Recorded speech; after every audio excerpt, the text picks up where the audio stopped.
What up, world? It's your boy Jeff, aka Cool Boy Jeff, right here. This is the only place you can find a wave. It's the Wave 804. Hey, listen, man, this is another big interview. Cross from VA to LA.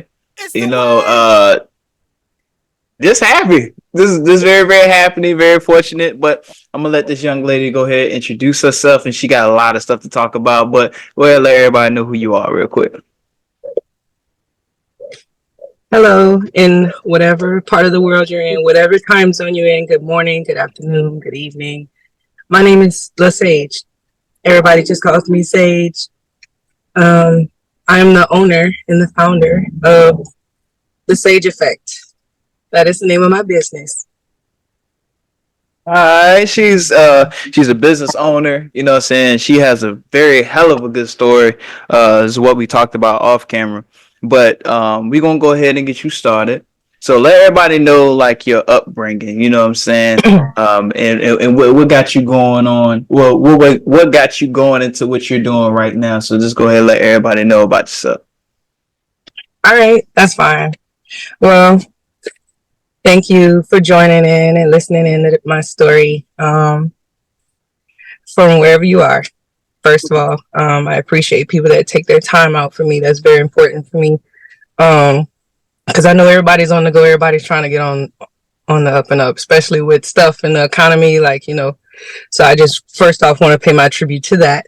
I am a very grateful person, especially for people's time, because that's the one thing you can't get back, and you have to utilize it with everything that you have. And I really stand for that. And a lot of what I have in my story goes a lot with me realizing that I cannot fumble this time for myself, you know? Mm-hmm. So, that puts a lot into my character. So, yeah, my name is Sage. I was born in a small town. It's called Crowley, Louisiana, and it's very small. There's not much I can say about it. If you look it up, the population is well under 10,000 people. I believe my graduating class, it's got to be in the, I want to be generous with this number, probably about 200 people graduated my graduating class or so, something like that. The city is so small and we are dwindling down. And I love my city. I just love coming up. It was a beautiful place. It was the place everybody wanted to be. You used to be able to walk down the street and do all these great things, but over the course of the years, things have really taken a turn with the youth. And I was one of the ones that when I was young, I experienced a lot in life, but it made me into a wonderful person. I really, really appreciate God for giving me that glory. Let's start. So, what can I say? I was born and raised in a small city where I didn't see a lot, but that's all you knew. Everybody, that's just about the culture, but we're very close knit. Everybody is very family oriented, or we know the family of the person and stuff like that. And, we're really good about it, Back then it was a different era. People were so welcoming back then. So yeah, I was born and raised there. I graduated high school there. When I was born, man, I'm so nervous. No, be yourself.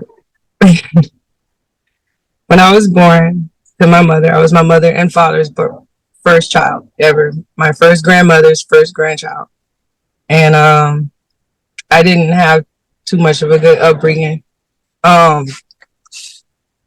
From the start of my conception, it was told to me on multiple occasions, that my conception was not of a pure love. It was putting both my parents in a very bad light. And it was, they didn't care about each other. So what happened was, in the long run, I didn't spend very much time with my mom and stuff like that whenever I was a teenager. And I ended up moving with my grandmother. And I love my grandmother. My grandmother became my mom since I was 12 years old. And that's her mom, you know? But Mhm. at that age, love is love. You know, you go through and you look at things whenever you're younger and you don't see what you would see if you were an adult. Mhm. So all I knew was love was love. So man, my grandmother, man, I love that lady. Shout out to you, Miss Noni. I love you. Shout So out to her. shout out to her. Because without her, her blessings, man, I swear. Right. But anyway, I lived with her majority of my teenage upbringing. My mother remarried, had children for another man, Mhm. you know, and they lived together primarily of the time, and I lived with my grandmother. Mhm. My father, I really can't say too much about his relationship because it was just hard to keep track of him. With him, all I know about him was what other people would tell me. My mother was when I did live with her, she was very protective of that side. She didn't let me find out a lot in life, and she kept me very, very sheltered with that uh, thinking, like with that almost like very mature thinking. Like she kept that away from me. You know, I never really asked. She introduced my stepfather as my dad. I love him to death. You know, it's some things that we went through, and I'm so thankful for him because he was hard on his children and me, and it made me into such I'm talking about like it's gonna happen, LaSaige, like determined. Like that's all he used to say whenever we were coming up, whenever I would see him. But anyways, I'm running down a rabbit hole. But anyways, I grew up with my grandmother, and my grandmother didn't have much. She did what she could. We were in a low income housing, and it was a 1 bedroom. And I was in high school and stuff like that.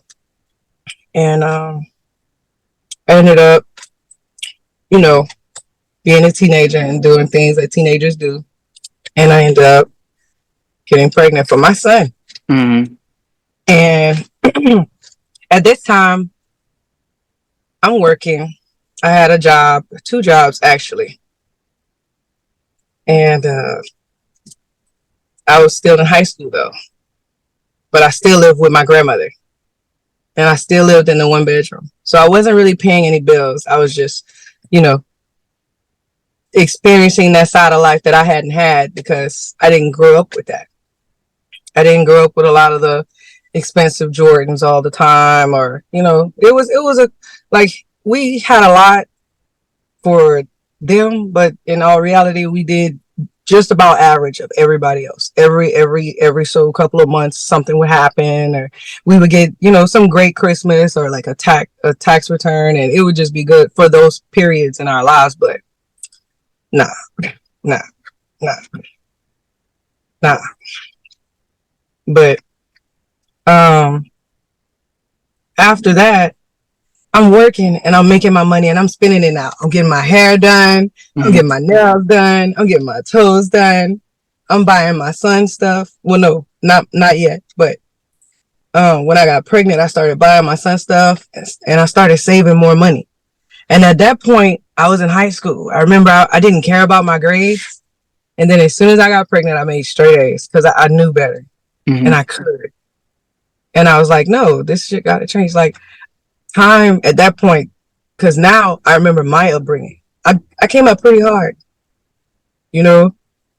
Um, I came up without a mom and a dad's love, Mhm. essentially, and I missed out on that, a lot of it, you know. So growing up with siblings and then seeing them in the small city, right? Like how does this sibling? How is this my dad? Like now it's clicking, right? How is this my dad's daughter? How is this my sister? And she got this, and she calling her daddy in front of me, and he coming by and giving her some money, and I'm hungry, and I've been hungry, and I don't know this man, and what the hell. Imagine in 18 years of school, a man never come pick you up from school, A man never come to your birthday party. A man never come take you to the doctor. Your daddy never see you walking down the street. Never buy you an ice cream cone. Matter of fact, the Rice Festival came, and I said, that man looked familiar. I was young. I said, man, something about this man in the fair. And I said, man, and he seen me, and he picked me up, and he gave me a kiss, and he was warm though. Mm-hmm. And my mom was sitting in a little like pop out fold out chair, and she was like, oh, and I was so confused. And he took me somewhere, and he got me a fish, and then that's when all the questions raised. I had to been like 7 or 8, but that was the only time I've ever seen him. And then that's whenever I realized that my dad was not, you know. And every time I wanted to ask her about it, she never talked about it with me. And then whenever she did talk about it with me as a teenager, she was like, well, I really don't like you to go over there because you don't know those people. But I'm never going to get to know them either at this rate. And you're messing up my time. I'm like, what? You know? But anyways, I just left it alone, because I was a child. But now, like, we really don't have much of a relationship. Me Mm-hmm. or like, that family, because this is part of my journey. Like, I love this part about me because I don't hold that against him because I reached out. I love. And guess what? Now that I'm a mom, I have 3 children now, and they all have different fathers. And it doesn't bother me because they were in 3 different periods of my life. Mm-hmm. And I love them all wholeheartedly. I don't care what happened. And I make sure that all my kids know their father. Mm-hmm. And they know each other. And they know what I didn't know. Mm-hmm. And they stick together. You see, after I had my son, what really did it for me was the day I had to take my son to the doctor to get some shots. And I didn't have no car at all. Never had a car. Didn't even have a license. My younger siblings had driver's licenses, stuff like that. They had a father that bought them a car every year of their birthday. Until they were each 18 or 19. Mm-hmm. A new car in my face. Now sometime I would go there for dinner, and you could imagine it's my mom, my siblings, him, me, and we're sitting there. That's how the table setup is. And he would announce something like, "Oh, this one's birthday's coming up. It's time for her to get a car." So I'm sitting across the table like, I catch the bus every day. Like, I'm older than her. Like, dad. So, I mean, he put his head down and just kept eating, but Mm-hmm. that was his response. And then I looked at my mom like, where my car, Right. And she was like, well, he bought it for her, so I can't tell him what to buy for her. So I'm okay, I guess. I'm like, do y'all, am I the only one? Like, but I just okay, I let it go. Boy, sure enough, a couple days before her birthday, they got a new little 2-door compact car in the yard. He washing it. Mm-hmm. I'm walking down the street. She outside running around. I congratulate her though, Mm-hmm. because she was happy, man. She was so happy. That's But what's I was up. like, if she got a car, that means I should have a ride. So I Right. ain't got to walk no more either. That's my sister. Oh, thought wrong, baby. Mm-hmm. Man, I remember one day I caught the bus. I caught the bus from my grandmother's house, about 5 blocks down the street. Walking distance, maybe about 15, 20 minutes. I caught the bus over there at 6:05 in the morning. And I am sometimes habitually late. So I missed the bus probably about 2 minutes. Guess what I did? I left the bus stop, walked straight down the street to my mom's house where my sister was. I come over there, her car outside getting warm. It's cold, you know. Her car outside on, like she going to school. So I knock on the door. I'm like, hey, I need a ride to school. Let me get a ride. Mm-hmm. She comes to the door. My car full. Oh, what? There's nobody in there. I'm like, what are you talking about? I'm like, we going to the same school. She's like, man, you supposed to catch the bus. I'm like, man, I missed the bus, man, but I'm here right now. And you Right. ain't even got to pick me up. Like, what are you talking about? And she like, man, I got people I got to pick up every day. Da, da, da. I'm like, but I'm your sister, man. I just missed the bus. I'm going to school. I ain't asking you to take me nowhere I ain't supposed to be. Mm-hmm. I'm your sister.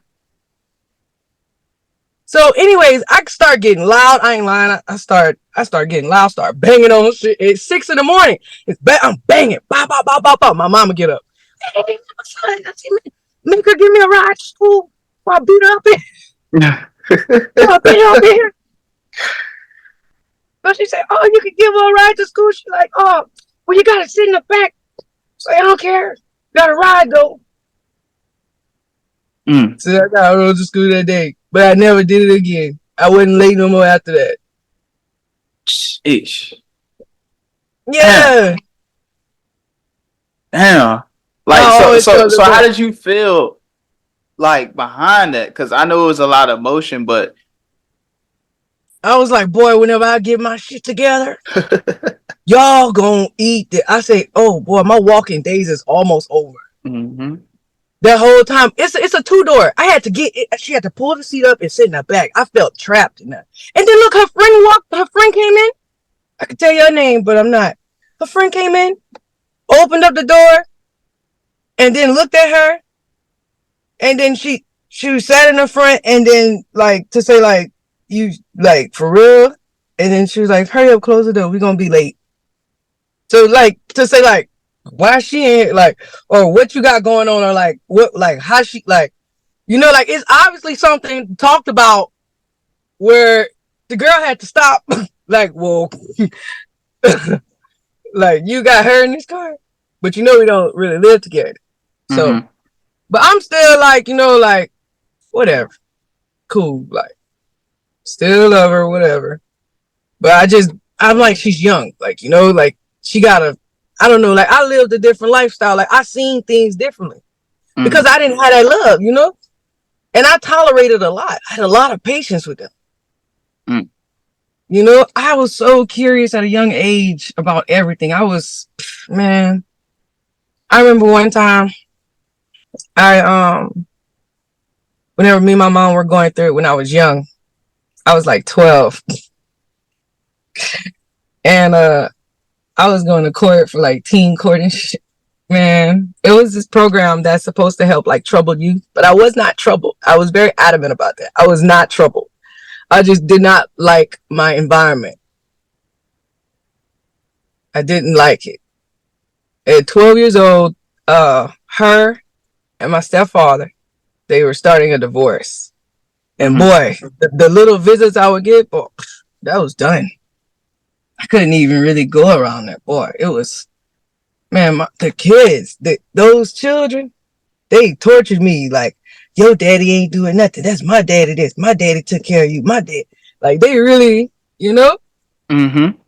But I was just like, man, he loved me too. Like, well, why you ain't got this then? Why you, like, kids are like, really like, they'll get to the nitty gritty with it. Like, until I just leave and they'll be like, you know?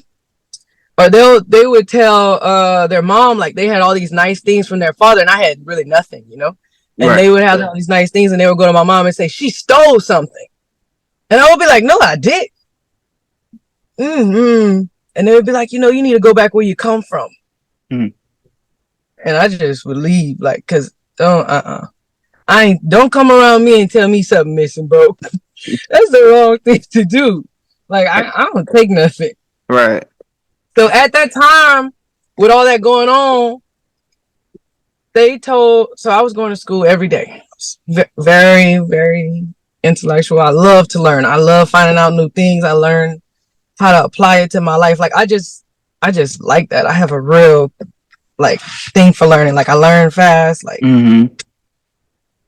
So, quick question: where or what age were you in life when things started to get better? Because I know that you did get into the military too, right? You know what I'm saying? Mm-hmm. So when you got into the military, did it help shape your you know what I'm saying, your life or your situation better? Or did you really kind of do it based on a sense of guidance, direction? You know what I'm saying? You just want to get you had that right mindset of being on the right path, but it just kind of catapulted you right into, you know what I'm saying, getting yourself together as an adult. Okay, great question. Mm-hmm. Yeah. So after that upbringing, right? I have a son. I got somebody I have to take care of and provide for now every month, right? So, I joined the military. When I joined the military, my whole focus was to get my son out of there. I left my son in the guardianship of my grandmother. Mm-hmm. I knew if anything, she loved my son. Right. So, I got to the military. I mean, I joined the military not to be patriotic, Right. not at all, because I knew that it would provide that lifestyle for myself and my child. Mm-hmm. If it wouldn't be for my child, I wouldn't. I, it was just me. I could have took it, but to let my child go through that, Mm-hmm. could I do that? No. I wanted to be the mother I needed for my son. I So respect that. I was like, I'm not. I'll never. I don't like. It's switched. There's Right. like a switch. Like the stuff that I don't talk to my mom for days, but my child, I feel like I will go crazy if I didn't talk to my child. Like I don't like that's my child. Like I love him so much. Right.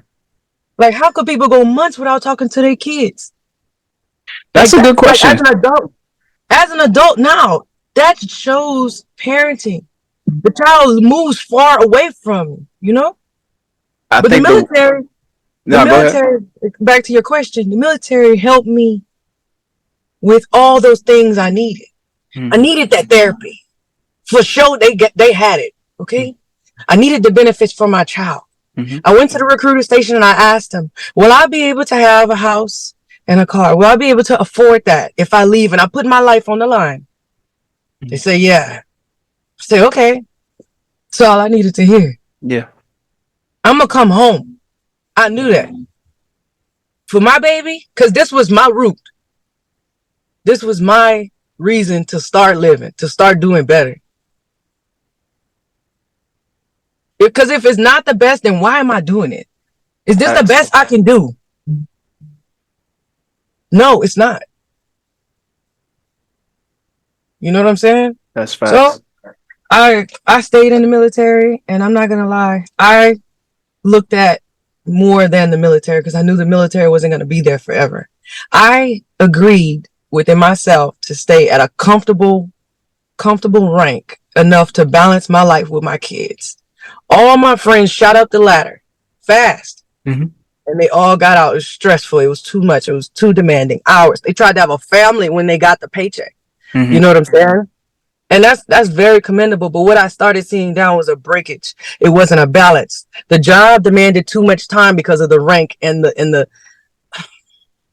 slotting. They didn't have a lot of that particular job or that rank and stuff. So Mm-hmm. those people started being higher in demand and harder to let go, harder to separate. That's the name of the game. I peeped that out early. Mm-hmm. I was like, you think I'm about to force myself to this board for what? I looked at the difference in pay. It was under $300. I was like, you know how I can make $300? I could probably go to a technical school and get a side job, a respectable side job, and make that. It's Mm-hmm. not worth the time. And then it's my own job. As a woman, as a black woman, how is that, you know what I'm saying, going through the daily regiments of the military life?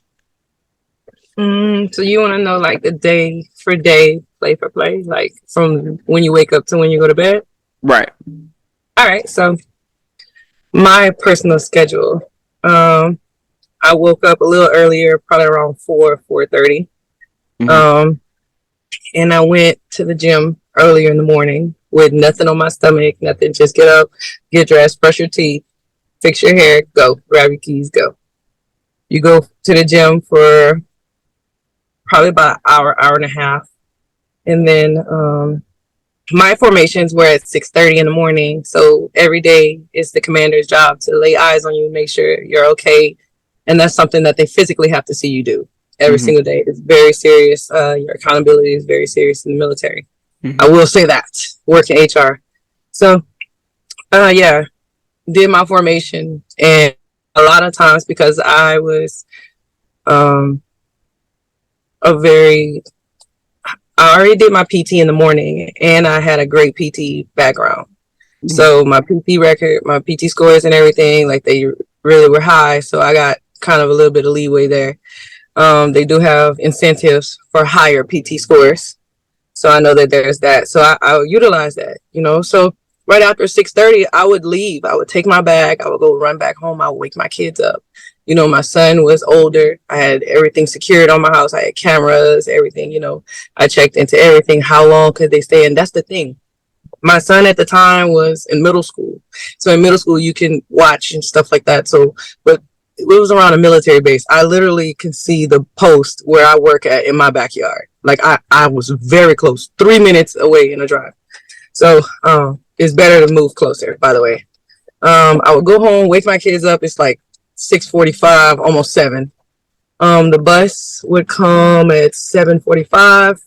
I dropped them to the bus stop. I'd still be in my uniform, my PT uniform. I drive back. I'm going back.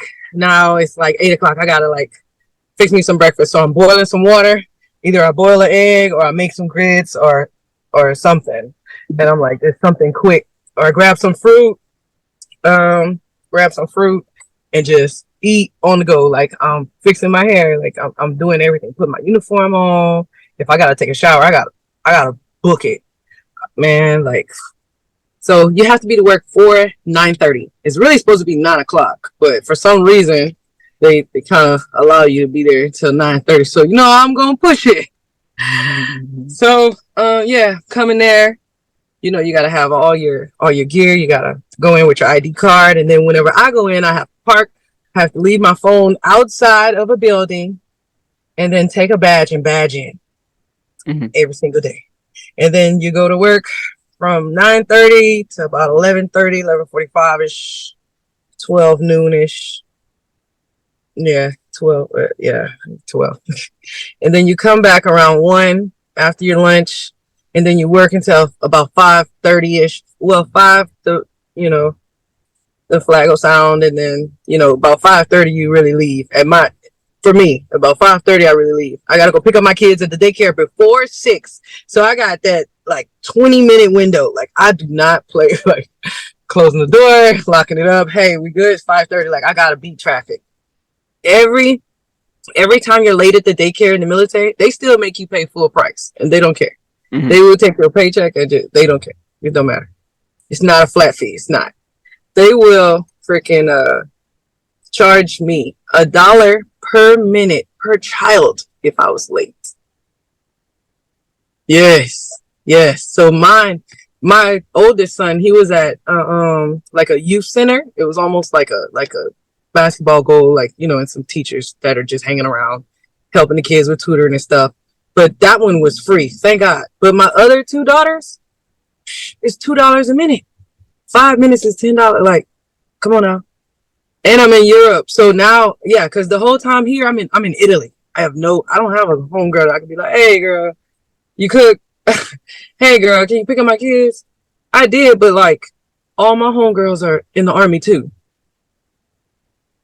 Like they don't have kids or shit. Some of them they left theirs like behind, and they did a shorter tour and they left, and they just had somebody that they can really count on and stuff like that. But I didn't have that, so I just toughed it out every day, Monday through Friday. A 4-day came. At least 2 of those days I slept completely. The other 2 I were really productive. Whatever I was lacking on in my house, I did there. And I didn't like Italy because in Italy they didn't have a wash and fold. In LA they have a wash and fold. I will bring this lady 2 baskets of clothes happily and want to buy her lunch and be like, here you go. She'd be like, you need it today? I could get it done by noon. I was like, girl, what? All this? Like, man, that's a favor for me. She saved me so much time. I surely give it to her. She worked there. It's a 24-hour laundromat. She was in there anyway. She was happy with that. And she was like, me letting her do my laundry. She was like, that's a hustle for her. So I was helping her too.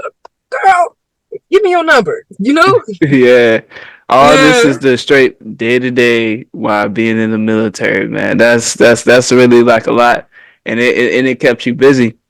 Now, Mm-hmm. of course, being like in the military, you do have to stay fit, you know what I'm saying? Work out and all the other stuff to get yourself right. What was something that you wanted to start doing on your own that you either had in mind that you already wanted to do, or was it something like the military kind of showed you something you was like, oh, I'm more interested in working out more? Okay. To be honest with my story, working out came as a motivator for me. I was in a dark place in my life, and I used it as a therapy. Mm-hmm. I When I was in high school, I ran track. I ran. I feel like, to me, very strong. I didn't have a lot of practice or a lot of guidance and stuff, but I didn't do that well in high school. But in the military, I continued to get better, and I continued to improve myself over and over. I wanted to be stronger at it, but I don't know. It's something about whenever I was running, I felt like I was chasing better. Like I felt like I was getting closer to something, and Mm-hmm. it connected me spiritually. So whenever I was going through something, I was still, able to run and able. Thank God I had that help. That, like, it was so good. Thank God I stayed healthy. Thank God nothing happened to like me, so I could have lost my mobility. That would have. I'm telling you. So I picked up working out really heavily when I was going through a stage of like missing my son Mm-hmm. in Korea. Whenever I was on a dependent restricted tour, my first duty station, and it was a 1 year tour, and everybody was, like, oh, you should come here. You got like 10 months because you're in and out process for this time, and then you're in and out. And I'm like, no, I want my child. Mm-hmm. And I can't think, I can't sleep, I can't. I'm getting calls. My son is in this place with my grandmother, and it's already, it wasn't enough for me. So why am I here? And it's like it's affecting me. So I'm going through the whole process, and I can't sit still. I can't sleep. I can't do nothing. My mind is racing. You know what I do? I go, I'm in the Army. I grab my reflector belt, my flashlight, my phone, and my credit card and my ID, and I just start running. I just get down the street and I start running. I do those runs that we do in the morning. I just start running them. And I'm thinking to myself, what I'm going to do? What I'm going to do? What I'm going to do? How I'm going to get my son here? What I'm going to do? I can't sleep. Like, what could I look up? So I just start brainstorming. So the more adrenaline I have to fix it, it's like the longer I run. I never noticed that until I looked at my phone for the first time. I'm like, man, it's been an hour and a half. What time is it? Like, damn. Like, how far did I come? Like, what? So I'm like, okay. But I guess I got to run back. But then it was a little bit, I changed the music and stuff. Like, it was better now. I went back and went to bed. I was calm. I was peaceful. I slept. The next day I had to go to PT. Well, normally I just, run with whatever. Like, I didn't really care. I was so laid back. It's like, it's not no extra pay to run faster or slower than anybody. As long as you take your test and you pass, you get the same pay. Everybody is salaried. It's very across the board pay. It's really nothing, right? Mm-hmm. Uh, so by me doing that, I went to work one day and I was like, you know what? I'm not gonna run with these people today. No, yeah, I did. I said, I'm not gonna run with these people today because I was like, she about to stop. They already still like have alcohol in their breath. Like, you can smell it when you walk past them. That's the point of the formation. Like, it's like, I'm not gonna walk with them. I'm not gonna run with them today.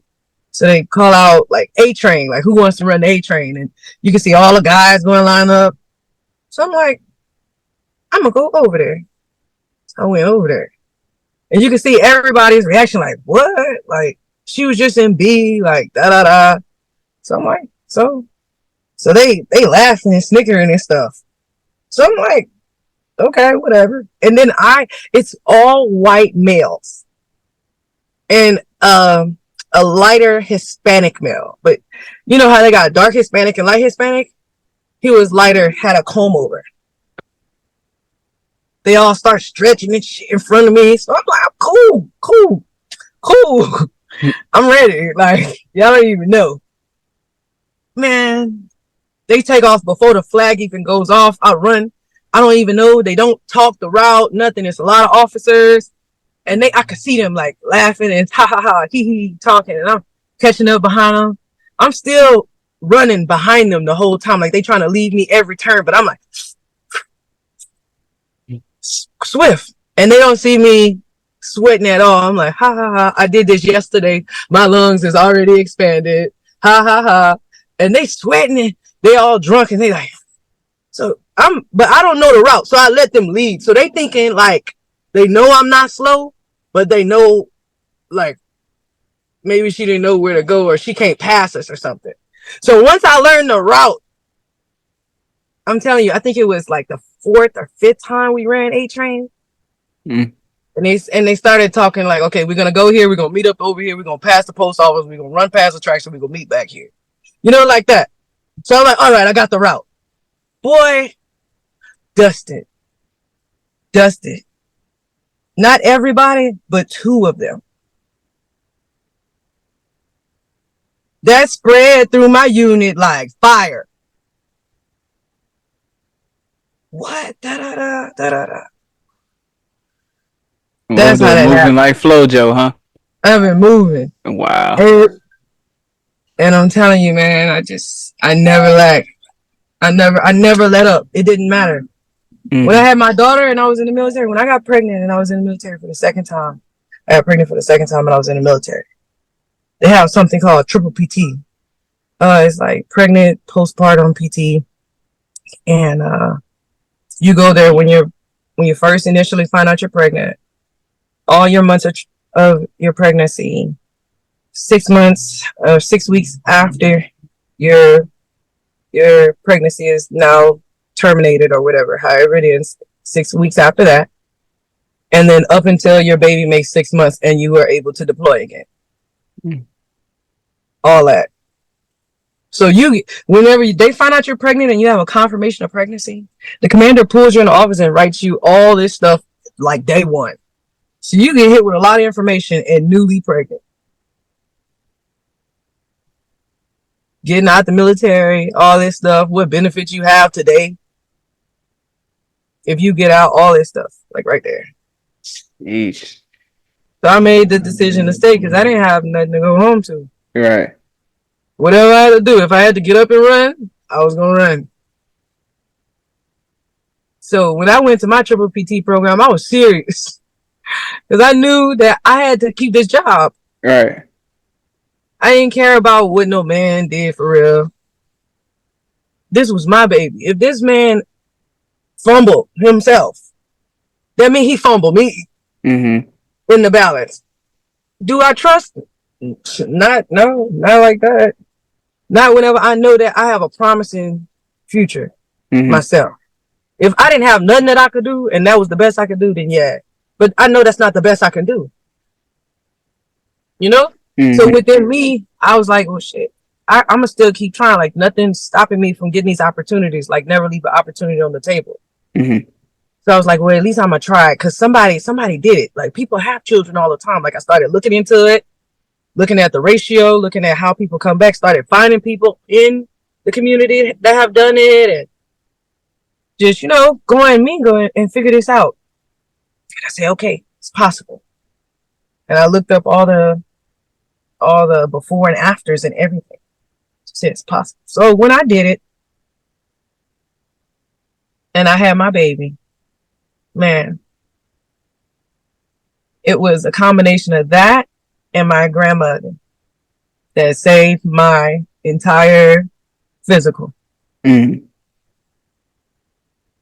secret to why I look the way I look, and I have 3 children. That's still like a shocking thing. For the record, I would like to say that I am physically fit, and I do have 3 children that I naturally carried, naturally conceived, and naturally passed. No C-section or nothing has ever taken place. And I nursed all 3 kids, for the record.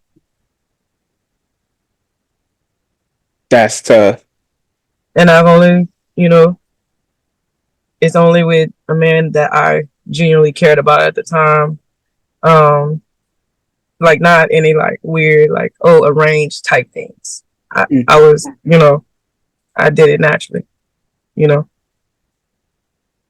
because I know there's Man. some stuff out there today where, people can go to the bank and people can do all these things. And that's nothing wrong with that. But I'm just saying for me. So, yeah. You know, this is really amazing how you have such a good story, you know, and with everything that happened in your life, you still was able to stay consistent. Your mind was focused, and you just didn't do anything that could have caused like any negativity because like in the time you needed nothing but positivity. I And did. with that, showing your positivity and your work because of how hard that you stayed, you know, disciplined with yourself. You know, I was doing my research on your Instagram, and I was seeing how the way, you know what I'm saying, you stay fit, you work out, you know what I'm saying, showing your before and after. And then you was picked up on a particular page too. The black fitness women, you know what I'm saying? You was on there, and then how does that feel to see yourself being represented from all your hard work to now be posted on the page where you're not only being on there for your work, but also you're cross branded with what they have and what you got going on too. That feels amazing. Coming from, my little small hole in the wall to having a magnifying glass on me to find me, it's like it makes me really feel good. Like, wow, like some days I would have down days, like maybe it's not going to happen, but I get back up and I was like, well, at least I'm going to try. I'm not going to roll over and just let them have it. I'm not going to sit here. Mm-hmm. At least I'm going to try. So, yeah. Um, when I was separating from the military, I made a decision to move to Los Angeles instead of Louisiana. I knew that the potential would be far greater in Los Angeles than Louisiana. And Mm-hmm. I love Louisiana. And that's why I want to go to Los Angeles to find out what they have in Los Angeles to bring it back to Louisiana. Mm-hmm. Louisiana doesn't really have 2-story buildings. Like they don't have like I think they have 1 2-story building in the whole house. I mean in the whole town. Like they don't have very much, you know? They don't have Uber, they don't have Lyft, they're not near airport, the service is bad. They have a Walmart, there's no Target, it's nothing. Like there's like maybe one stoplight, like 14 streets, like 1st through 14th Street, I believe. That's it. That's it. Mm-hmm. So to come from that to living in Los Angeles, I am 31 years old. My baby that I left for is 13. And I am now in a good place in my life to say, okay, guess what? Now I have benefits from being a veteran that I don't need anybody for. I don't need to worry about anything. I'm going to get something for the rest of my life. Something that's going to compensate me for all my hard work too and the struggle that I had. Something that they won't take away from me ever. And it's tax free. Right? And then now I got approved to buy a house, no money down. And guess what? On the same piece of land where my house is a second house, 2-2 in the back. And that's going to be for my baby. That's how they sell them in LA. And it's no additional mortgage for it or nothing. I'm so excited. It's just a process. Oh my gosh. LA housing is crazy. And then having a house while you're finding a house is crazy. But You doing it, man. I'm so happy about this part of my life. I did it by myself. And you know what? That means nobody handicapped me or none of that. And you know what I want to do that I really like to do? Life coach. I love whenever my friends call and they ask me for help and I stay on the phone with them. And I go to the pages with them and I share the links with them and I help them fill it out. If they need a little help reading the form or even buying the form online, whatever, I'll get it for you and I'll help you fill it out. That's fine. And then I'll hit submit, screenshot it to you, send it to you. And now you could go to bed and I could go to bed. We Mm-hmm. good. You check with them, not me. I helped you. You know, you watched me. I showed you my screen. Like, I don't care. I just want to help somebody. And now it's just like I want to do good to people. I want to do good for everybody I see. And sometimes it's not about what they can do. I know God is doing things for me. And if it doesn't happen for me, it'll happen to my children. And that's what I want to keep up. I want to let them know that there's a world out there. And that I'm proud of y'all. And I'm proud to be your mom. I'm proud of whatever y'all decide to do. I want to be in your life. The military took a lot of time from me and my kids, but I took what I could. Whenever I got off of work, I got off of work. If I had to, you know, go away for maybe a month or 2 or 6 or whatever, I had to do it. But for the most part, my kids have always been with me. Mm-hmm. My son has lived in 4 countries and visited, I think, 13 or 14 countries. I think he's 13 years old and he's visited 13 countries. Or 14 now. I gotta ask him, but my kids, their passports are stamped. They got pictures everywhere. My profile picture used to be us in Paris. I took my baby there for her second birthday. Mm-hmm. And it's so much more rewarding seeing that on those kids' faces. Like a lot of people, they come up to me and they tell me, um, like, why would you want to have kids in the military? Like, you know, you got your whole life to have kids. But I'm like, look at them. They with me on this journey. Mm-hmm. Like shit. My son remember when we had eggs for dinner, like, and now we in Italy. Now we in LA, and I'm looking for the school of choice where like LeBron James's school, LeBron James's kids are at. I'm trying to figure out how I get over there. That's my next mission for my baby that they told me I shouldn't have never had. I want to put him somewhere that same baby gonna bring me in LA. I want to see him do the best he can do. I want to start him off right, and everybody behind him. I want to put. I'm talking about creative, awesome members of society into the world. Like I don't. That's why I like. I don't know if you know this, but a lot of people always ask me if I'm willing to have more kids. I really am. Why not? What are you worried about? Money or your body? And if I got both of them, then why not? And I have a nice soul. I could put them in a nice place. This is what other cultures are doing. Mm-hmm. What's wrong with me doing it? And I'm not. I'm giving them a great life. We need more people like that in the world, and I can be their role model. A Mm-hmm. lot of people take their parents seriously, and that speaks in itself. Mm-hmm. But I want to break that cycle for my children. I want my children to be like, I'm gonna call my mama. My mama know.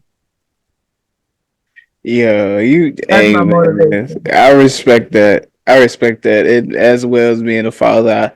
I love being a representation for him to be to see a male role model, to do the right thing.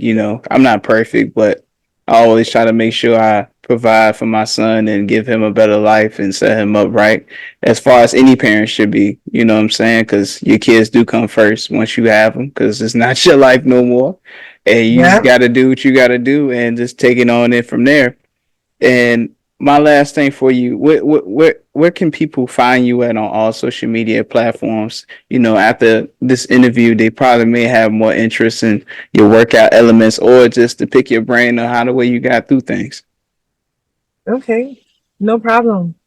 I feel like you can reach out to me um, on my website, which is the Sage Effect. My business is called the Sage Effect. My shirts are being made right now. It's still a fairly new business. Remember, I just got back to the United States like less than 6 months ago. Mm-hmm. So I'm still like getting established, but I'm so ready for this. Be ready. Follow my Instagram, pretty.brown.sage. It's only one and it's verified. It's only me. I have an assistant and we're both working on it, but if it's a message from that, it's from me. Or my Facebook. It's fine.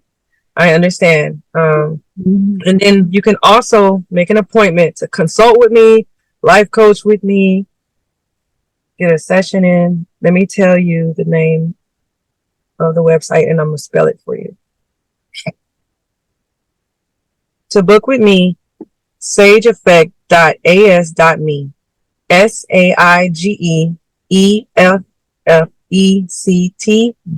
SAIGEFFECT.AS.ME. And that's how you do it. That's the quickest way to get in contact with me. And to book a virtual session. That is set up. Yeah, I made sure you got tap in ASAP, man, because I was very, very motivated. And, I want to do more interviews that, again, it is positive, the overall, but then again, it's like, it's the process. And I feel like a lot of times that people are missing that there is processes if you want to be able to get somewhere that you really want to be. You really can't skip it. There is a way, but it's a reaction to anything that you do. But Of if course. you're really into it and you have something to believe in, the only thing you got to do is move by faith. It is a really tough road, but at the end of the day, if you really want it, you will be able to get there. And I feel like that you are a testament of that. And I do, again, I want to say thank you for being a part of this, and more work to be coming soon. And I really do appreciate you for being here. Oh, thank you so much. It's been a pleasure. Thank you Hmm. so much. No problemo.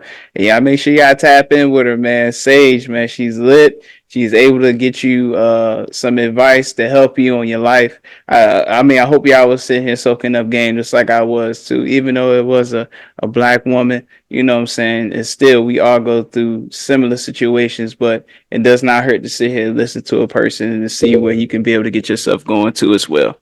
But that is enough of my little benediction. Sage, I hope you have a great rest of your day out there in LA while it's raining. Yeah. Stay safe out there, and love to the kids, man. And keep doing what you're doing, not only as a person, but as a mom as well, and keep setting the bar high too. Thank you so much, Jeff. You have a great day. Be careful out there. I'll talk to you soon. More to come. Thank you, Yes, everybody. yes, ma'am. Take your time. All right. Peace.